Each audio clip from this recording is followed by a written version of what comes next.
boyei malamu na podcast de tolobela yango oyo laha ememeli bino.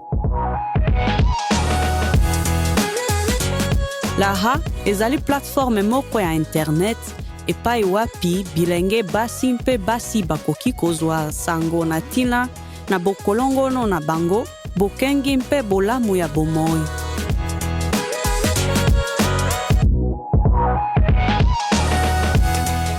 Makambo nyonso tozali kokabola esalemi na boyebi ya siansi mpona mateya kaka. Ezali te mpona kozwa esika ya toli ya monganga to lisalisi ya mosala ya bokolongono.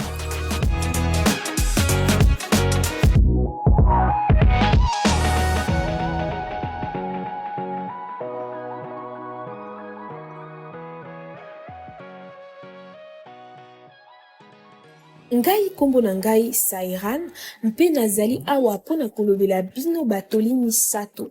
Batoli yango ezali pona kolonga bokoli ya mvula oyo na français tobengi puberté. Yoka toli ya yambo. Komitungisa te na eloko oyo ezali kokoma na nzoto na yo. Kokoma na mvula ya kobota elakisi kokoma mwasi pe nzoto na yo ezali kosala na lolenge ya bomoto. Kobosana te, kokoma na mvula ya kobota ekomelaka mutu nyonso. Toli ya mibale. Okoki kokutana na moto oyo okosolola na ye na pete nyonso. Ekoki kozala mama na yo, ndeko na yo ya mwasi, ndeko na yo ya mobali, koko na yo, tata mwasi na yo, to pe mama ya kamarade na yo ya motema. Ezali normal kozala na mituna o etali bokoli ya mvula, tango nini ekobanda, eloko nini ekoleka na nzoto na yo, pe pona nini bokoli ya mvula ezali nanu koya te. Yeba ete motuna ya zoba na makambo oyo ezali te. Toli ya misatu. Kobongwana ekoki kozala pasi.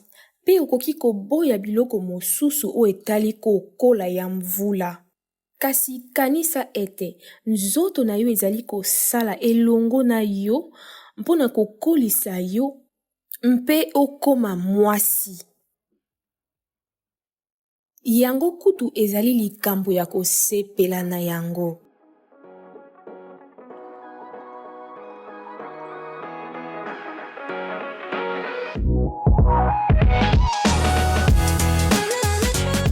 Soki ozali na mituna mingi, to olingi kosolola na moto, tosengi yo ozala na bonsomi ya kokende na laha.org mpe koluka makambo ya boyokani ya mopesi ya misala pene na yo na kofinaka na bouton Luka misala.